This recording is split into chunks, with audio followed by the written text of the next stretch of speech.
Hello and welcome to today's English lesson. My name is Stuart. In today's lesson, we're looking at how we use three similar words, arrive, reach, and get to in English. Let's go to the intro.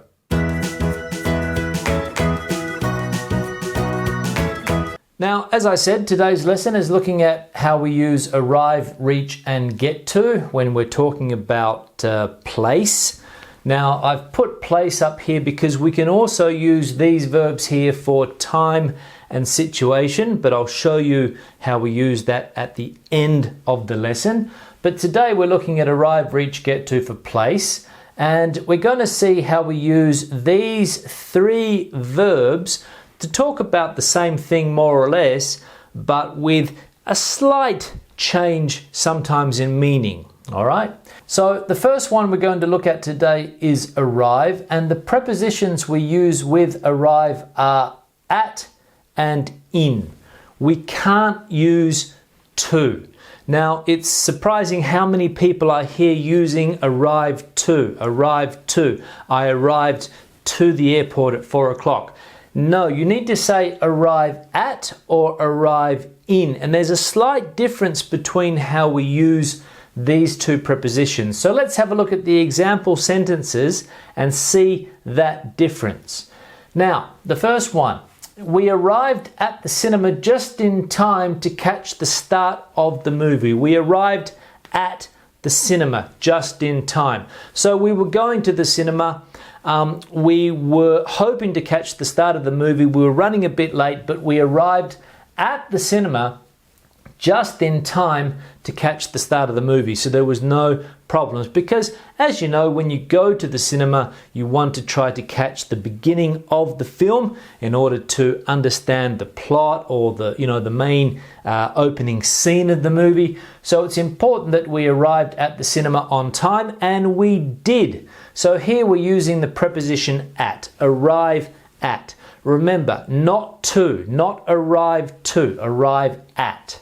The second example, we're using the preposition in. She arrived in London 2 days before starting her new job. So she went from Australia to London. She arrived in London 2 days before. Now, why don't we use at here? Okay, why do we use at here and not here? Well, the reason is that when we talk about a big place, so for example, a city, perhaps even a country, we arrive in. So we arrive in London. But smaller places, the cinema, the supermarket, school, we arrive at. We arrived at school in time for class, for example. Or we arrived in London. We arrived in the UK. Okay, so that's the difference between those two. Now the next one is reach. Now reach, very similar to arrive, it just means to arrive at a place, okay? You arrive at a place. But you'll see that we don't use a preposition with reach. So the example sentences. There was a strong current, so it wasn't easy to reach the shore. There was a strong current. The water current, the movement in the water at the beach was very strong. So it wasn't easy, or we had trouble to reach the shore, okay? Now, the reason that we use reach here is because we normally use reach when there's sometimes a bit of a problem, a little bit of a difficulty to get to the place we're trying to get to. So here we arrived at the cinema, really no problem, but here, because of the strong current, the difficulty in the water that we were swimming in, we need to use reach, okay? Reach here. So there was a strong current, but we reached the shore, okay? It was difficult, but we got there. No preposition. Now the second example, news of his father's illness took a long time to reach him, okay? News of his father's illness, because he was not easy to get in touch with. He was in a remote location, didn't have a phone with him, so news of his father's illness took a long time to reach. So we can see again that difficulty to get the news to him, so we're using reach. Now the other difference here is that we can use words like him, her, etc. with reach. We can't use them with arrive, okay? So it took a long time to reach him, okay? So that's another difference between the two. And the third one here is get to, which just means reach. We can use get to and reach almost interchangeably, okay? We don't really notice any difference between the two. So it was a long hike, but we finally got to the top of the mountain. So we were walking for a long time, and we finally got to or reached the top of the mountain. Now we can also use get to with him or her or me or you after, okay? So it took a long time to get to him or to reach him, as we saw. We could substitute here get to quite easily.